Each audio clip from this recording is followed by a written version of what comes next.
Madame, Messieurs, bonjour et bienvenue à votre émission Monde politique de la radio Watt FM et de la télévision Street TV. Nous recevons pour vous aujourd'hui une personnalité qui n'est plus à présenter. Il s'agit de M. Eddy Kombouego. Il est le président du CDP, candidat à la candidature du CDP pour la présidentielle de 2020. Sur le plan professionnel, Eddy Kombouego est expert comptable. Il est aussi expert judiciaire. Il faut également dire qu'il a enseigné 20 ans durant au niveau de la FASEG, la faculté de sciences économiques et de gestion et à la faculté de droit de l'université de Ouagadougou. Mécène, homme d'affaires à succès, Eddy Kombouego, qui n'est plus en présenté à la famille politique, n'est pas novice. Pour ceux qui ne le savent pas, il a été délégué CR lors de ses études en France et militant de l'ODPMT puis du CDP. CDP d'ailleurs qui a été créé en 1996. Eddy Kombouego a pris la tête du CDP après l'insurrection populaire lors du congrès de 2015 et en 2018, lors du congrès de mai, il a rébelloté comme président du CDP. Aujourd'hui, il affiche ses ambitions au-delà de son parti politique, donc pour le Burkina Faso, et nous le recevons dans le cadre de cette émission pour en parler. Eddy Kombouego à Monde politique, bonjour et bienvenue, Monsieur Kombouego. Bonjour. Merci d'être venu. Merci à vous de m'avoir invité. Merci beaucoup. La première fois que nous vous avons reçu, c'était au tribunal de l'actualité. Cette fois-ci, vous êtes à Monde politique, c'est la première fois. Nous allons vous permettre de vous adresser à nos téléspectatrices, à nos auditeurs, pour un quelconque message avant que nous ne vous posions la première question.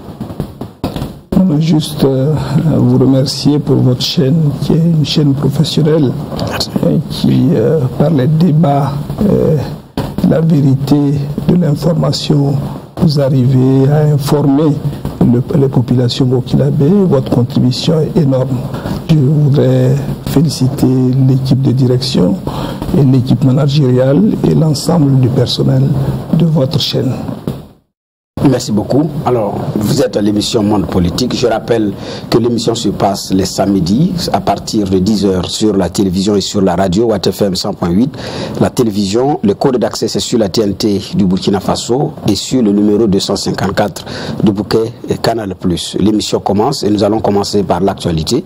Et donc, l'actualité c'est Covid-19. C'est-à-dire que si on n'avait pas Covid-19, on parlerait de la candidature en premier lieu parce que c'est l'actualité.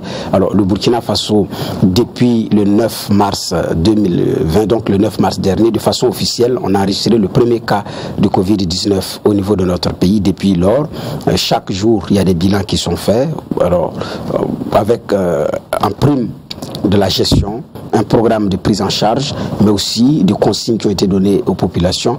Comment est-ce que M. Kombouego a appris l'avènement donc du premier cas au Burkina Faso en ce qui concerne le Covid-18? Quand vous avez appris la nouvelle, comment est-ce que vous vous êtes comporté? Non, il faut dire que la première réaction que moi-même j'ai eue et la direction du CDP a eue, c'est lorsque nous avons appris en décembre qu'en Chine, il y avait ce virus qui avait déjà créé des dégâts parce qu'il y avait des pertes humaines. Nous avons demandé un rendez-vous avec l'ambassadeur de Chine. Nous nous sommes déplacés et pour mieux comprendre ce qui se passait dans leur pays et nous inquiéter de nos populations, notamment les étudiants et les opérateurs économiques qui étaient installés. Nous avons eu toutes les assurances par rapport à la prise en charge des étudiants et nous avons demandé à ce que l'on nous rende compte chaque fois. Mais depuis, nous n'avons plus de suite. Et puis, par la suite, nous avons vu que la maladie a dépassé la Chine, a dépassé même l'Asie, allé en Europe et puis aux États-Unis. Et il fallait s'attendre à ce que ça arrive également en Afrique. C'est tout à fait normal parce qu'on parle de mondialisation. Et comme depuis les années 90, l'Europe et l'Amérique ont délocalisé toutes leurs industries en Chine, il y a un flux migratoire, un flux d'opérateurs économiques, un flux de commerçants qui vont en Chine et d'échanges commerciaux. Et donc, c'est dire que si la maladie naît en Chine, il y aura une conséquence, notamment en Europe, qui n'a plus d'industrie en dehors des industries d'armement et aéronautique, et quelques industries pharmaceutiques. Et puis l'Amérique également, où toutes les industries ont quasiment délocalisés en Chine. Et dans une moindre mesure, l'Afrique, parce que nous y allons juste pour nous approvisionner. Et donc, il fallait s'attendre à ce que la maladie, qui n'avait pas été contenue dans la ville de Wuhan seulement, les gens, lorsqu'on s'est rendu compte qu'il y a une maladie, il y avait près de 10 000 personnes qui avaient déjà quitté la zone, il fallait s'attendre à ce que ça touche les autres pays. Donc, à partir de ce moment, tout pays qui devait prévenir qu'un jour ou l'autre, il y ait ces ressortissants contaminés, soit à l'extérieur, soit à l'intérieur, et prendre les mesures préventives. C'est ce qui a un peu manqué pour le Burkina. D'accord. Alors donc, comme ça, depuis le 9 mars, il y a un foyer. Le Burkina est devenu un pays atteint par le coronavirus. Il y a une chaîne de solidarité aussi qui s'est développée. Il y a une machine qui s'est mise en branle. Il y a le pouvoir qui a mis en place des consignes, donc la gestion. Quelle appréciation faites-vous de cette gestion? Je crois que dès le début, il y a eu la panique. Il y a eu la panique lorsque l'on a vu que le couple de pasteurs a été touché et que le couple de pasteurs avait prêché et ensuite allé fêter un anniversaire où il y avait environ une quarantaine de personnes. Son prêche avait 200 personnes. Et après, il y a eu les va-et-vient, les voyages des ambassadeurs, notamment celui de l'Italie, qui a passé quelque temps avec les autorités politiques et un certain nombre de femmes pour le 8 mars. Je crois que le gouvernement n'a pas pris les choses. Le gouvernement a vite paniqué et a pris des mesures à la va-vite. Il aurait fallu à ce moment tout de suite réunir le comité scientifique et dire comment on gère. Et au Burkina, on a des gens pour cela, des épidémiologistes, on a des hommes de santé publique pour dire comment on gère une épidémie et prévoir immédiatement.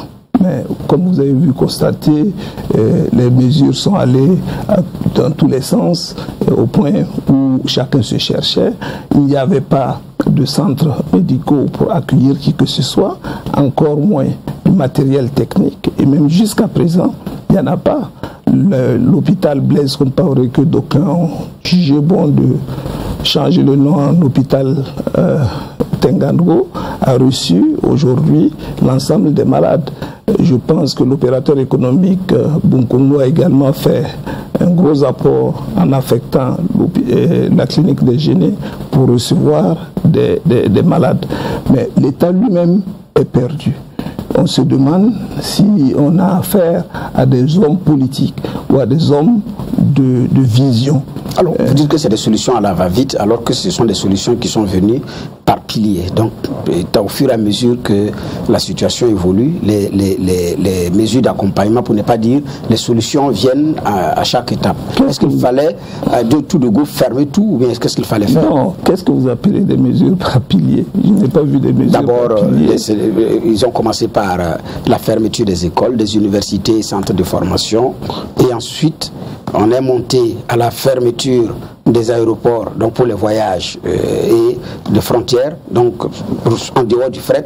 C'est pourquoi j'ai dit palier par palier. Mais est-ce que c'est en commençant à fermer les écoles que l'on arrête la chaîne de contamination? Parce que le foyer n'était pas dans les écoles. Le foyer est d'abord issu de l'aéroport. Parce qu'il y a des gens qui viennent de l'aéroport. La maladie n'est pas née ici. La maladie est, si vous voulez, importée. Et lorsqu'on a trouvé des gens qui ont été touchés, il faut regarder d'abord dans le cercle de ces gens qui ont été touchés. Et pour d'abord voir comment il faut rompre immédiatement la contamination. Mais malheureusement, je crois que c'était la panique à amener les uns et les autres à prendre des mesures comme ça et ensuite à vouloir par la suite gérer les conséquences en disant bon, on a fermé les écoles, ensuite on n'a pas fermé les universités, on demande simplement aux écoles de se fermer, après on se rend compte qu'il y a les églises, il y a les mosquées, il y a les autres centres de religion où les gens se retrouvent pour prier. Et on ne leur a pas demandé leur avis. Et on sait que là-bas également ça pouvait se propager. Il aurait fallu d'abord commencer par là. Ils se concertaient avec les premiers concernés. Parce que s'ils avaient fait ça, peut-être que ceux qui sont touchés aujourd'hui n'auraient pas pu l'être. Parce qu'on aurait pu commencer par là avant de descendre dans les écoles. Et comme vous voyez déjà même que par la suite, on se rend compte que les enfants, les jeunes, ils sont nés depuis 2004. À 2020, et les adolescents sont moins touchés parce qu'ils ont été vaccinés à la rougeole. Et il semble que dans le vaccin de la rougeole, il y a un produit qui est contre le Covid-19. Ça a vérifié, mais c'est ça qui fait qu'ils portent la maladie, ils peuvent même transmettre la maladie, mais ils ne souffrent pas de cette maladie, ils ne développent pas cette maladie.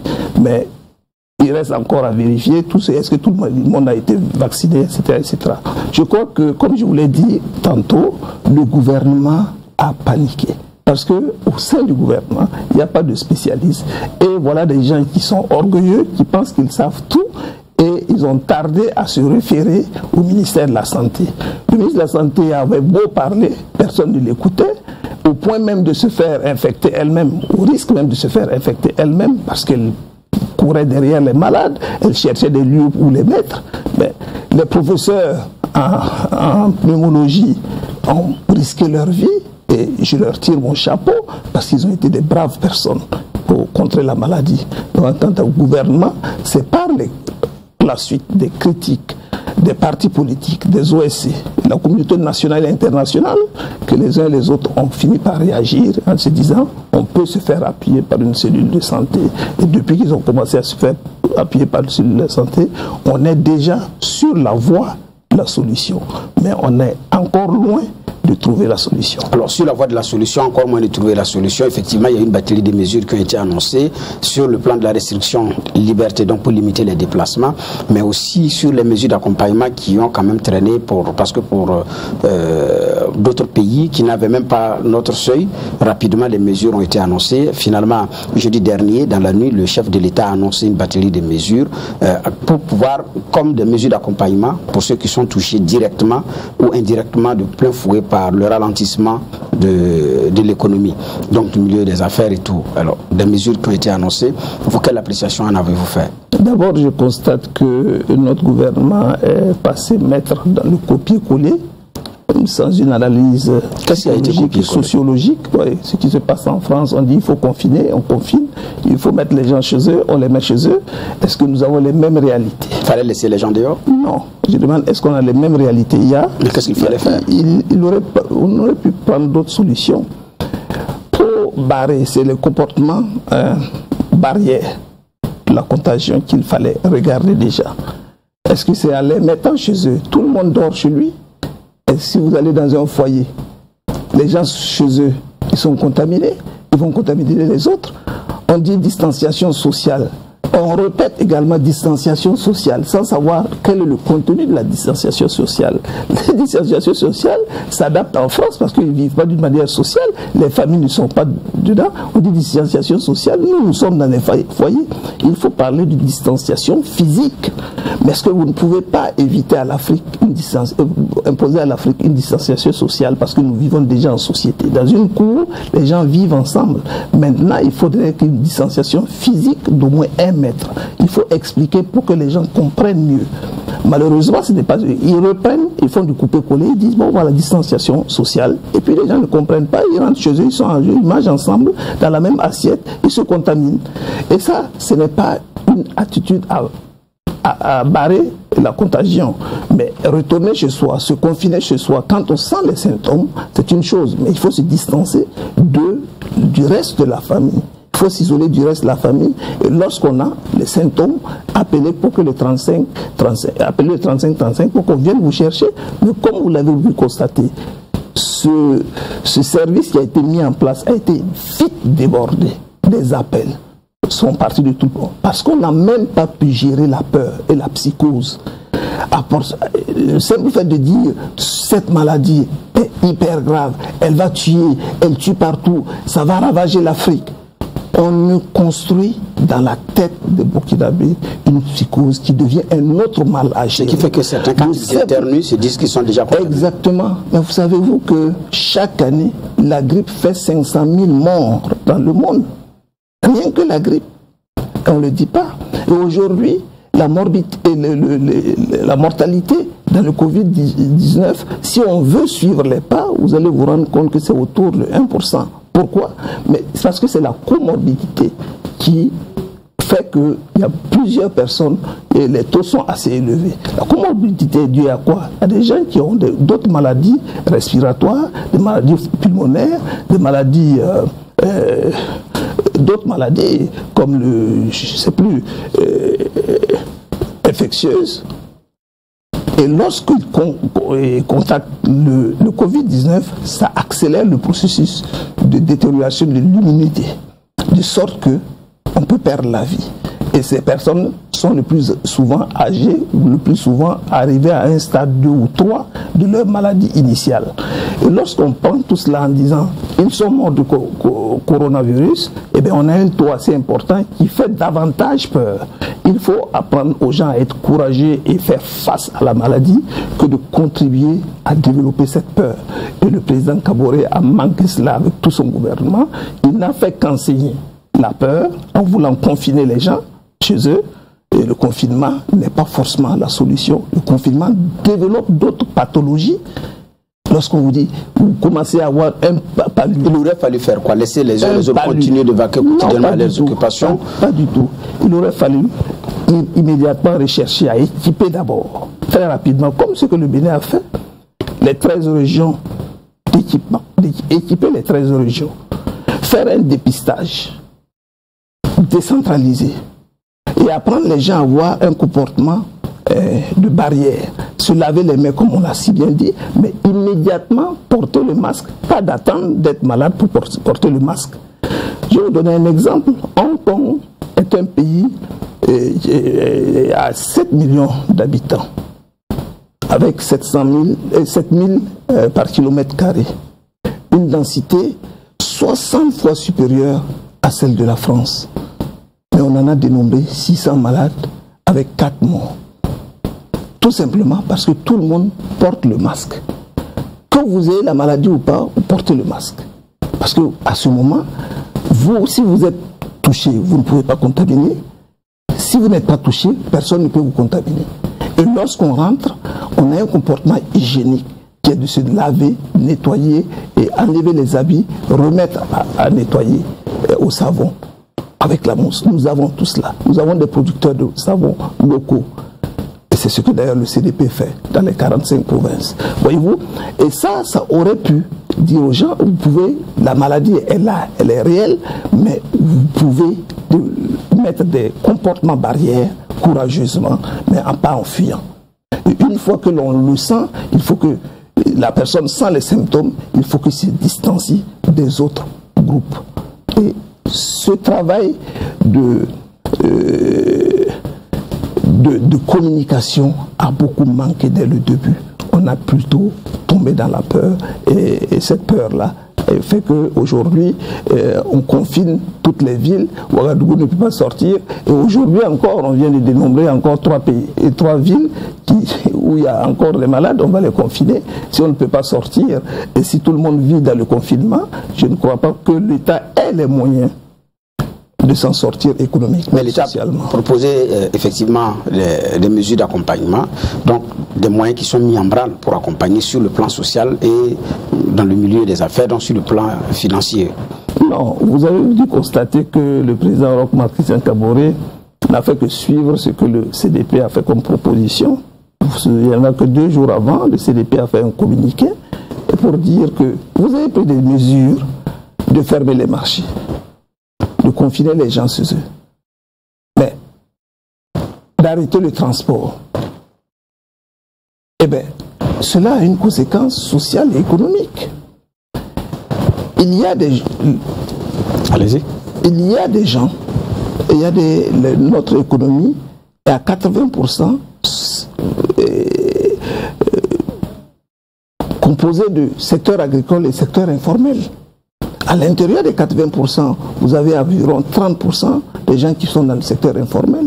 Et c'est ce secteur informel que l'on a vite cassé. C'est vrai, c'est dans leur intérêt. On se dit dans l'intérêt de tous, mais qu'est-ce qu'ils mangent quoi? Qu'est-ce qu'ils gagnent? Il y a des gens qui se lèvent le matin juste pour sortir, pour avoir 1000 ou 1500 par jour pour venir nourrir la famille. S'ils n'ont pas de mesures d'accompagnement, ben, ils vont mourir d'une autre. Alors, vous dites que le gouvernement virus de la faim. Vous dites que le gouvernement a juste copié. Nous avons demandé simplement au gouvernement de prendre des mesures d'accompagnement.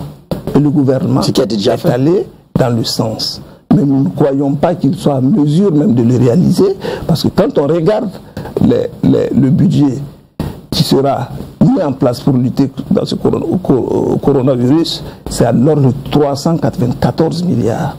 Donc voyez-vous, et c'est des gens qui pendant 4 ans n'ont même pas pu collecter leur budget, réaliser leur budget, ils sont en déficit budgétaire.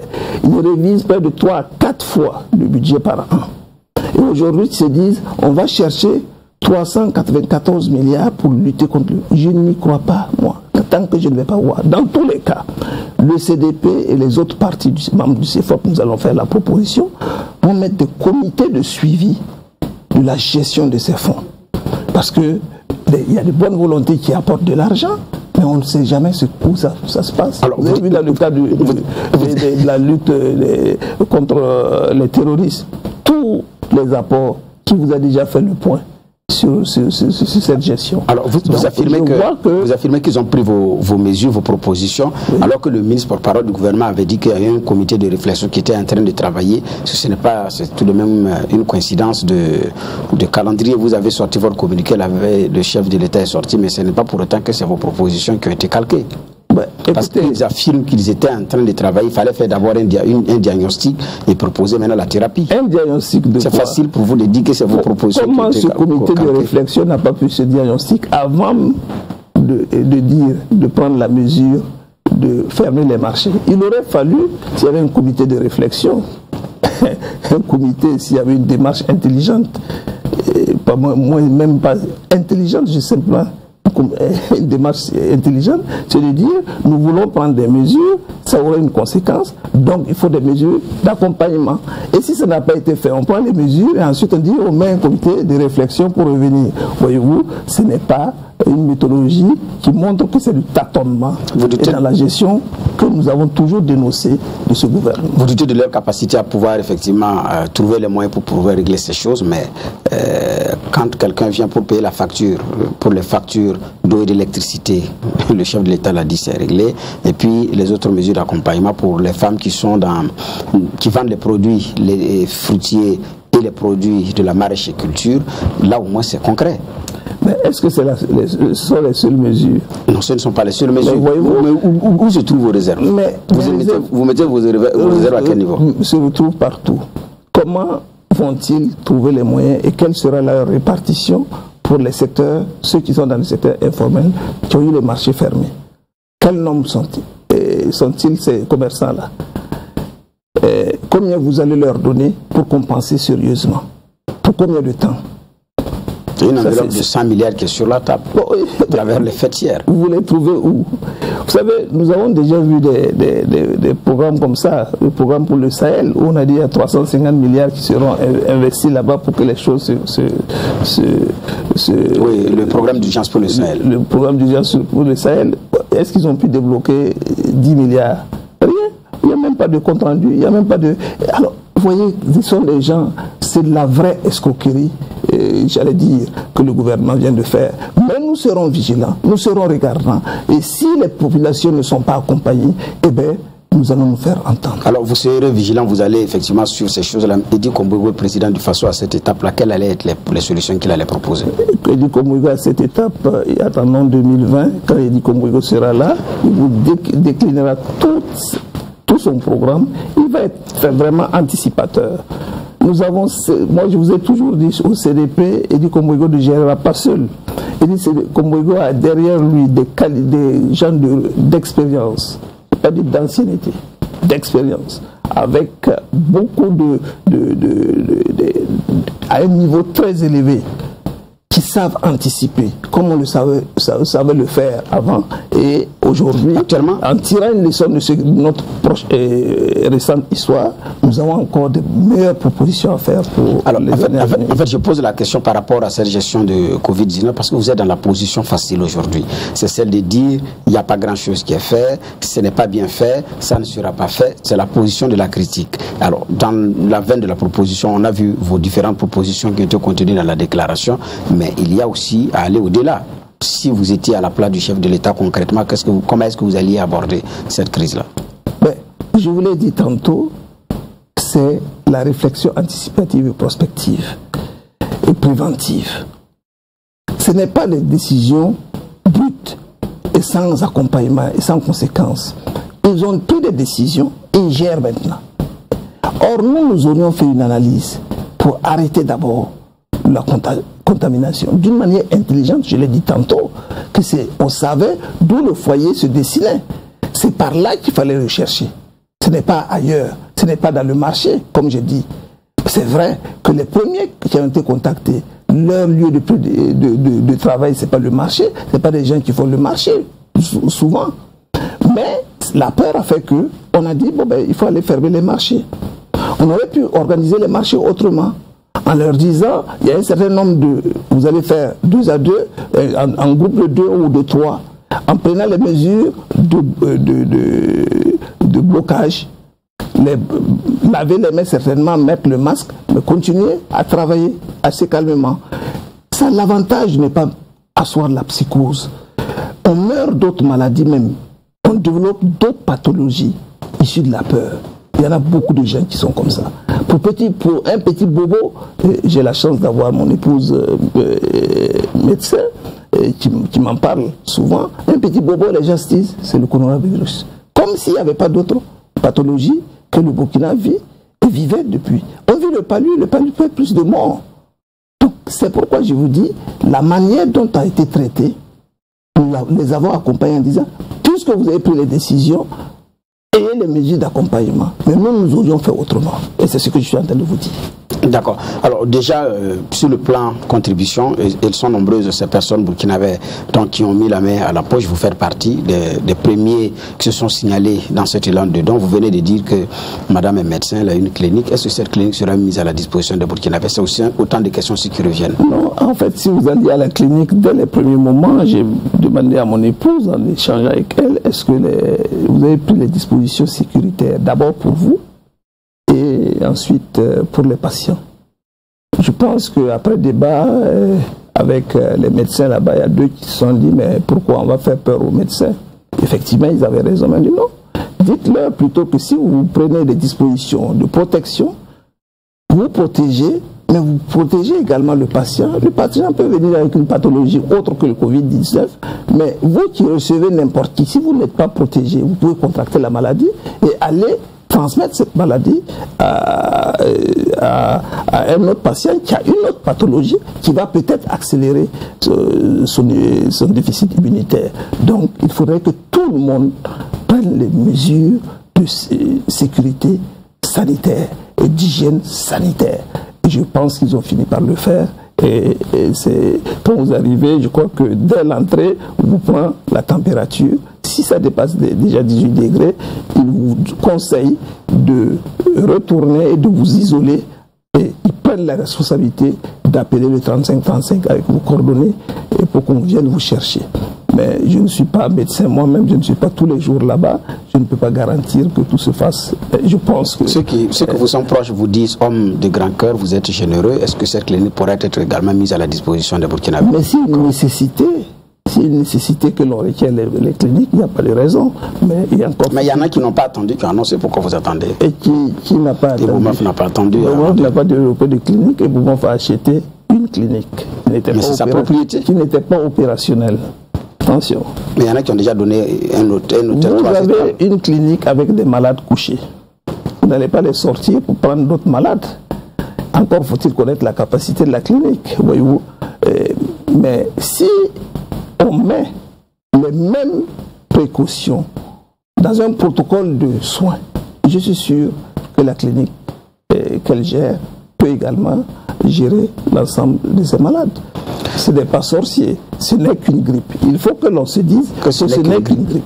Voilà. Vous êtes à l'émission Monde politique de la radio Watt FM et de la télévision Free TV. Pour ceux qui nous suivent à la radio, sachez que notre invité du jour, c'est le président du CDP, Edi Kombouego, qui est également candidat à la candidature du CDP pour la présidentielle de 2020. Autrement dit, Edi Kombouego ambitionne diriger le Burkina Faso, mais il veut d'abord avoir la chance, pour ne pas dire l'opportunité, de représenter son parti politique, le CDP, si toutefois le collège électoral, pour peu que le collège électoral lui fasse confiance. Donc nous allons aborder maintenant l'actualité du CDP. Oui. Je voulais quand même revenir un peu sur avant qu'on ne passe à... Puisque vous parlez d'une actualité, aujourd'hui je pense que l'État a mis un protocole scientifique pour rechercher sur deux molécules, la chloroquine et puis un autre médicament venant du Bénin. Mais aujourd'hui, je pense qu'ils viennent d'adopter, on a dit, la chloroquine. Mais il n'y a pas que la chloroquine. La chloroquine est une voie, mais on l'associe même dans le palu, on l'associe toujours à des antibiotiques. Et le professeur Raoult a demandé d'associer la chloroquine à l'azithromycine, ce qui va donner l'hydroxychloroquine, qui n'est rien d'autre que la nivaquine, et puis bon, le plaquenil qu'on connaît. Mais c'est des choses qu'on a utilisées. Mais si on ne fait pas attention dans le dosage, comme le professeur Drabo l'a dit, on peut développer d'autres pathologies.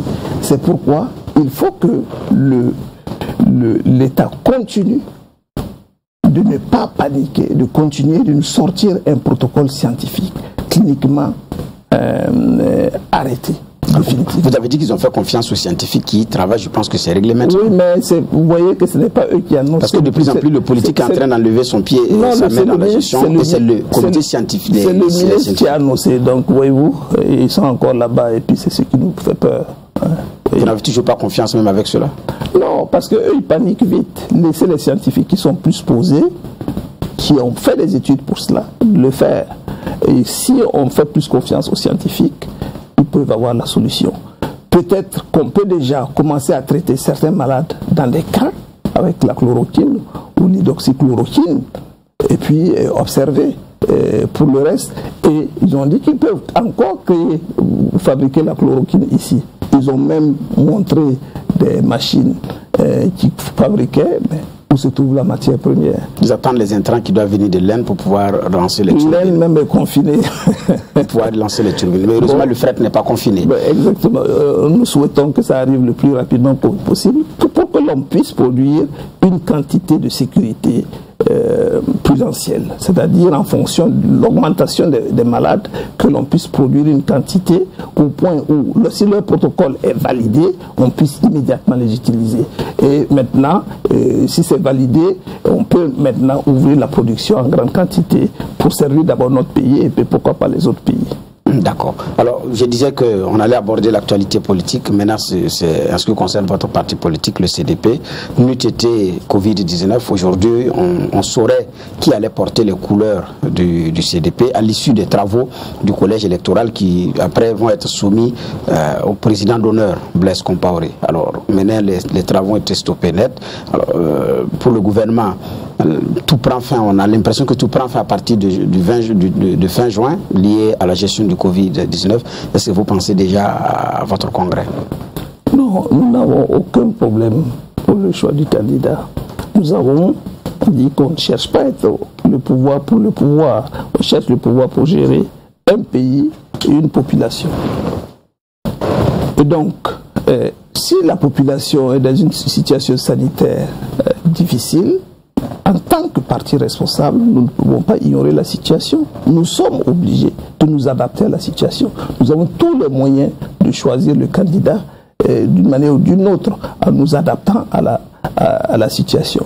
Mais nous avons voulu faire une pause express pour nous occuper et mettre un collège, pas un collège scientifique, des hommes de réflexion qui se trouvent au niveau du CDP, qui réfléchissent, qui nous conseillent effectivement sur le comportement et sur l'évolution de la maladie et voir comment nous pourrions contribuer à arrêter la propagation du mal et ensuite nous reviendrons là-dessus. Comme nous avons constaté que l'État lui-même a arrêté la confection des cartes d'identité massive, a arrêté l'enrôlement biométrique. Bon, ben, je ne sais pas, on va organiser les élections pour qui aille voter. Donc, lorsque tout sera prêt et que nous serions tous prêts, nous allons nous parler. Alors, finalement, vous faites face à vos détracteurs, pas seulement adversaires, parce que certains des candidats, vous avez trimballé le parti vous-même en justice. Donc, finalement, vous faites face à ces messieurs-là pour la compétition au niveau de la candidature. Comment est-ce que vous abordez cette compétition? Parce que vous l'abordez d'ailleurs avec une longueur d'avance, parce qu'en tant que président du parti, ça confère un certain nombre d'avantages par rapport aux autres candidats. Non, il n'y a pas d'avantage. L'avantage est dû au fait que on se donne au parti, on se bat pour un parti. Si c'est cela l'avantage, eh bien, je l'ai. Il n'y a pas que ça, parce que vous avez été élu au niveau du Congrès en tant que président du parti, et donc il y a un bureau politique national avec lequel vous aviez longtemps travaillé, un bureau exécutif national avec lequel vous aviez travaillé, et parmi eux, les fidèles sont restés avec vous. J'en veux pour preuve le coordonnateur du Haut Conseil. Et il a même clamé votre candidature en soutenant que vous êtes le candidat naturel du CDP. En tant que président du CDP, c'est quand même un avantage, président. Mais écoutez, vous avez un problème pour que le président du CDP, le président d'un parti, ait des ambitions d'être candidat. Ah, les ambitions, j'ai dit vous avez des avantages par rapport aux autres candidats. Est-ce que ce n'est pas vrai? Vous avez des problèmes qu'il ait des ambitions et que lui qui s'est battu, d'abord, pourquoi ils ne se sont pas présentés comme candidats du parti au 7e congrès ordinaire? S'ils avaient des ambitions d'être président candidat, ils auraient dû se présenter. Si vous avez des avantages que vous ne voulez pas reconnaître quand même. En fait, ce que vous appelez avantage, c'est peut-être un mérite, voyez-vous. On aurait un mérite et un avantage, c'est la même chose. Mais là, il y a un avantage quand même. C'est un mérite. Parce que vous partez avec la casquette de président-candidat. C'est un mérite dû à la combativité du président. Vous partez avec l'avantage du président-candidat. Ce n'est pas la même chose que... Mais qu'est-ce que vous voulez? Si le CDP m'a fait confiance en disant que je peux diriger le parti et que je le dirige bien, c'est d'ailleurs une confiance renouvelée, comme vous le savez. C'est une confiance renouvelée puisque j'ai été élu en 2015. Ils ont encore fait confiance, malgré le fait que j'ai fait la prison. Ils m'ont redonné la direction et ils sont partis. Et pour la première fois en Afrique, dans un grand parti, le président est élu démocratiquement. Donc ils m'ont renouvelé leur confiance. Donc il n'y a pas de raison que vous leur demandez de ne pas me renouveler leur confiance, d'être candidat aux élections présidentielles. Et si d'aventure votre candidature la candidature ne passe pas? Mais je vais suivre celui qui aurait été élu. Et vous retirerez de la vie politique pour de bon, bien vous? Pourquoi? Non, c'est une question. On ne sait jamais. Parce qu'il y en a quand ils perdent, ils disent bon, je préfère me retirer. Non, c'est des gens sans ambition. Non, pas du tout. Ce n'est pas le cas de Eddy Komoli. Parce que votre candidature aussi ne vient pas comme j'ai investi, il faut que je récupère. J'ai investi quoi? De vous-même, de votre ressource, de votre temps, je me suis investi et j'ai donné espoir à des gens qui l'avaient perdu. Et donc vous estimez et donc j'estime il y a un retour. Et je vais leur demander leur confiance. S'ils me font encore confiance, nous allons à la bataille finale. C'est le retour sur investissement que vous demandez? Quand vous parlez de retour sur investissement, ne planez pas sur le plan financier. À tous les niveaux, financiers, humains, intellectuellement, tout. Projet, construction, vision pour le pays. Si c'est cela que vous appelez investissement, je suis d'accord avec vous. Vous avez été en France pour rencontrer comment on appelle ça, des probables partenaires pour ficeler votre programme, pour pouvoir échanger avec des gens sur les domaines de l'économie, de l'agriculture, de l'énergie. Tout ça, ce sont des investissements. Est-ce que ce n'est pas ce retour sur investissement également que vous comptez capter après les efforts financiers de 2015, 2018 et tout ça? Technique, voyez-vous. Et financier. J'aurais pu aller faire des vacances. Vous savez comment on peut prendre l'avion, mais ce n'est pas significatif pour ce que l'on ambitionne. Voyez-vous, c'est peut-être un investissement technique et prospectif. Ce qui fait que nous avons la vision et nous avons l'assurance que s'il y avait un changement, ça sera le changement qualitatif, c'est le changement tant tant attendu par non seulement les jeunes, les femmes et l'ensemble des populations du Burkina Faso. Nous avons cette conviction, M. Bougouma. Alors, il y a plusieurs paliers qui restent. D'abord, le collège électoral doit vous départager. Si vous n'arrivez pas au consensus, vous irez au vote. Après, il faut aller voir Blaise Compaoré à Abidjan, qui doit valider ou invalider votre candidature avant que vous ne partiez maintenant au Congrès pour acter. Il y a encore un parcours qui reste. Vous avez alourdi la machine. Nous l'avons voulu comme tel. Nous avons été à l'élection au 7e congrès. Le 7e congrès est élu. Il n'a pas mis 48 heures pour valider le président élu. C'est nous aller dans nos statuts. Donc, si c'est fait selon la directive qui a été adoptée, lui-même amendée par lui et adoptée à l'unanimité par l'ensemble des membres du président du directif national, si nous respectons cette directive, il n'y a pas de raison que Blaise Compaoré ait à remettre en cause. Entre Blaise Compaoré et Edi Kombouegwe, qui dirige le CDP? Edi Kombouegwe est dirigeant de ce CDP. Blaise Compaoré en est le président d'honneur. Mais qui dirige véritablement? Puisque je vous l'ai dit. Puisque vous prenez des décisions, Blaise Compaoré les toque, vous revenez au modifier. Blaise Compaoré a une certaine expérience, une expérience certaine. Nous avons dit que l'expérience de Blaise Compaoré peut servir non seulement au CDP, mais au développement de notre pays. Nous avons cette conviction. Développement futur. Et je ne parle pas d'ancienneté, je parle d'expérience, parce que c'est les autres camarades qui sont là, ils n'avons que l'ancienneté. Hein. Mais Blaise Compaoré a une vraie expérience. Et c'est cette expérience que nous, jeunes, qui nous sert de tremplin. Donc, il n'y a pas de pudeur ou de honte à aller le voir pour lui demander conseil. Et j'irai aujourd'hui, j'irai demain, j'irai quand il est nécessaire d'aller. Et il n'y a pas que Blaise Compaoré que nous consultons dans le monde aujourd'hui. Donc, comme vous avez si bien dit, nous sommes allés en France, nous sommes allés en Hollande, nous sommes allés aux États-Unis, nous sommes allés au Canada pour consulter un certain nombre de personnes ressources. Donc, lorsqu'on veut le bien de son pays, on ne doit pas se plaindre, de se fatiguer, de demander conseil, de demander un appui. Et c'est pourquoi nous avons dit que Blaise Compaoré, en attendant, il est au centre de ce que nous faisons. Et nous demandons son avis, qui est un avis qui nous éclaire dans ce que nous faisons. Alors, à un moment donné, l'idée de vous émanciper, soit du CDP ou de Blaise Compaoré, vous a traversé l'esprit. Pourquoi est-ce que le projet n'a pas été mis à exécution? Tu vous l'as dit, émancipé de qui? Moi, je suis déjà émancipé. C'est-à-dire que les décisions qui étaient prises et qui étaient mises à rude épreuve ne vous plaisaient pas. Lesquelles? Vous avez sanctionné des gens sous votre leadership qui ont été, effectivement, Blaise a demandé de rapporter, et dit qu'Ombougo ne se sentait pas à l'aise, et préparait également un plan au cas où, finalement, le projet n'a pas abouti. Pourquoi? Je vais vous dire une chose. Edi Kombouego, un jour, avait confié à Blaise Compaoré qu'en tant que président, je ne voudrais pas remettre en cause ou avoir à honnir ou à piétiner un de ses anciens ministres, un de ses anciens fidèles, qui lui a été fidèle pendant 1 ou 2 décennies. Et à un moment donné, je lui ai demandé, Excellence, il faut intervenir pour les recadrer. Il dit, vous en êtes le président, vous gérez. Et vous êtes assumé? Je me suis assumé. Et Blaise a dit de revoir? Non, ce n'est pas Blaise qui a dit de revoir. C'est eux qui sont allés voir Blaise Compaoré pour demander. Il faut une médiation. Il a appelé, il les a écoutés, il nous a écoutés, il nous a demandé, bon ben écoutez, qu'est-ce que vous voulez? Vous savez que ce que vous posez comme acte n'est pas conforme au statut règlement intérieur. Vous devez être militant discipliné. Est-ce que vraiment vous tenez à rester au parti? Certains, ils ont répondu par la positive. Dans ce cas, je vais demander un effort à la direction du parti de rapporter les sanctions sous la condition que vous allez retirer vos plaintes et que vous vous rangiez, revenez dans les rangs, dans la discipline, dans le respect des statuts et règlements intérieurs. Un homme politique ne dit jamais jamais. Nous avons dit, nous cherchons des militants.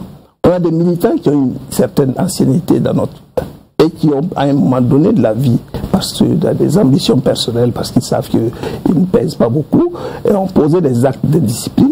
Et nous avons sanctionné. Et s'ils ont accepté ces conditions, eh bien nous acceptons également la médiation du président d'honneur.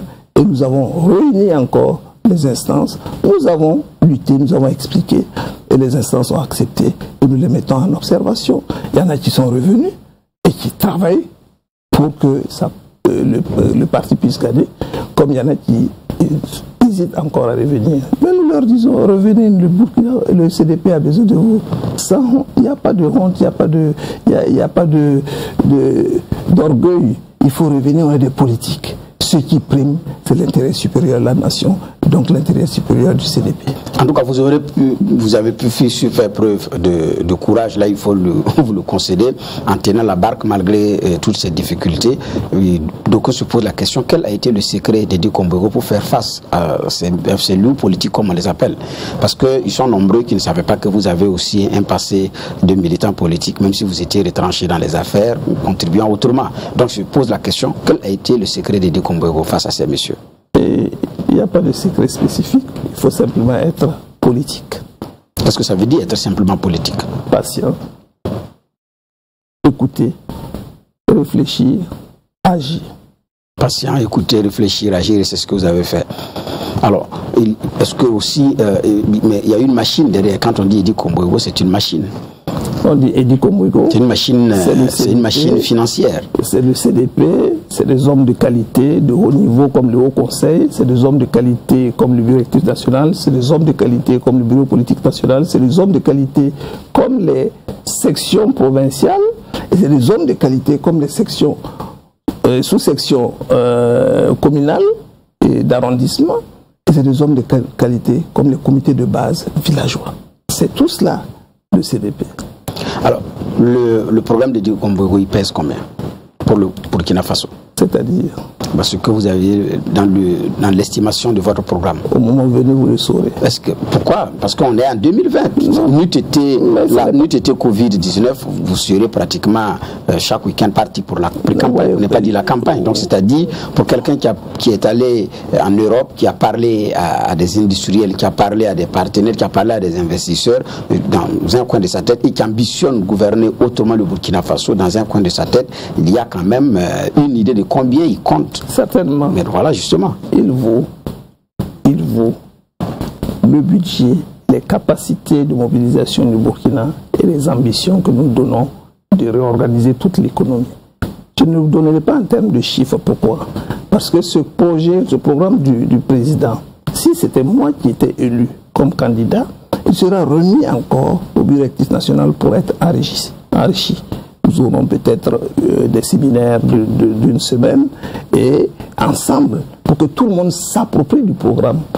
Voyez-vous, donc ça c'est peut-être un programme personnel qui va être enrichi par les autres membres du Bureau exécutif national et du Bureau politique national. Et on en fera maintenant, et même les membres du Haut Conseil, on en fera un programme du candidat du CDP. À ce moment, je peux vous dire avec précision à quel montant c'est évalué. Okay, en attendant effectivement de parler avec vos équipes pour nous dire comment est-ce qu'il pourrait être évalué, vous avez des ambitions pour le Burkina Faso. Véritablement, qu'est-ce qui vous motive? Mais écoutez, lorsque vous connaissez le Burkina Faso,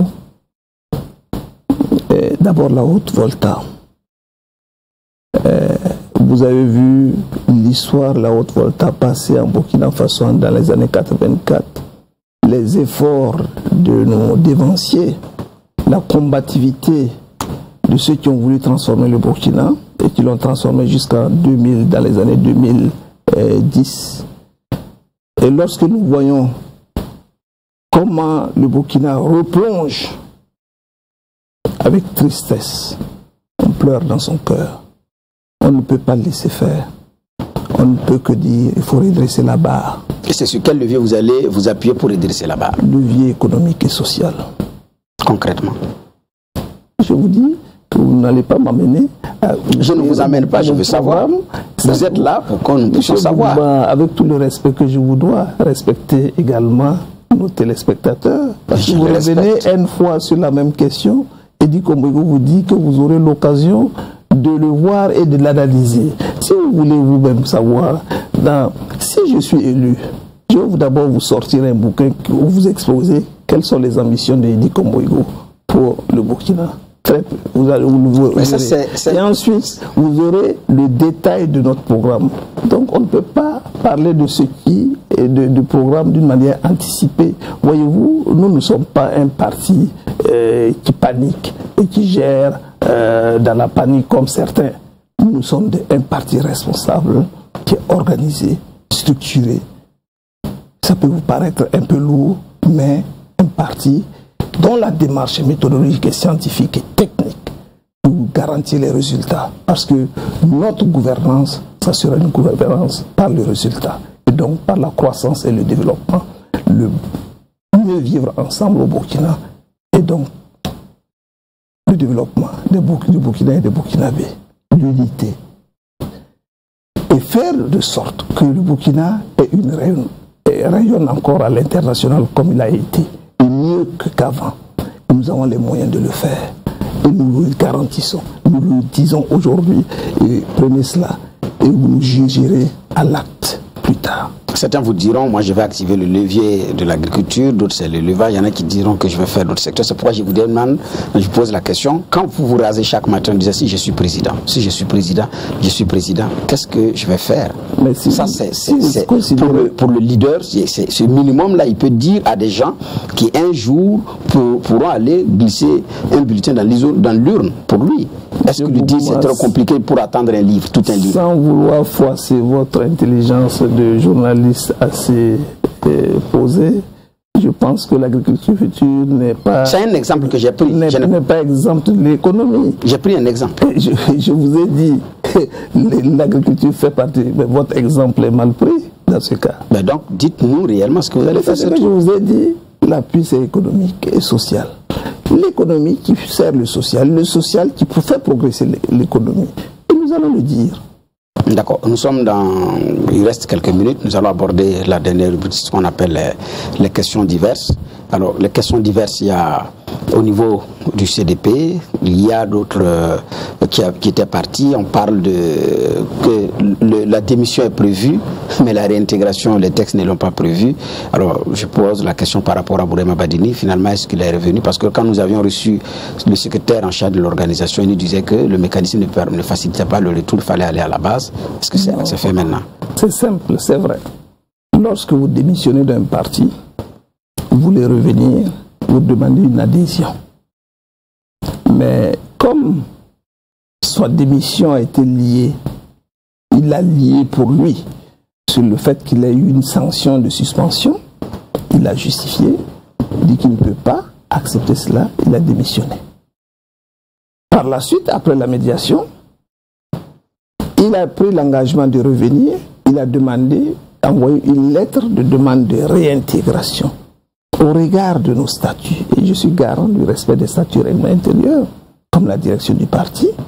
La direction s'est réunie et a dit non, M. Badini et camarade Badini, vous ne pouvez pas réintégrer comme cela. Vous demandez une adhésion. Donc, nous ne lui avons pas dit de reprendre sa lettre. Nous lui avons envoyé une première lettre qui dit Monsieur Badini, nous avons analysé votre lettre. Nous vous rappelons que nos statuts ne permettent pas une réintégration, mais une adhésion. La direction du CDP accepte votre adhésion. Maintenant, lorsque nous sommes allés au 7e congrès ordinaire, où le rapportage des sanctions, il revient, il est toujours sous sanction. Le rapportage des sanctions a demandé, et la direction dit encore, le congrès dit, réintégrer les gens à leur poste. Donc, après ce congrès-là, nous lui avons encore envoyé une lettre pour dire, vous avez été admis d'abord comme militant, et le congrès extraordinaire a pris une décision de rapporter des sanctions, donc vous réintégrez le poste auquel vous étiez. Ce n'est pas fini. C'est exactement la même chose, mais en suivant les étapes et les procédures prescrites dans nos statuts et règlements intérieurs. Alors, plusieurs cadres vous soupçonnent d'être le candidat du MPP. Que leur répondez-vous? Oh là là, je crois que même dans ses derniers rêves, il sait que je ne suis pas le candidat, et Simon Comporé non plus.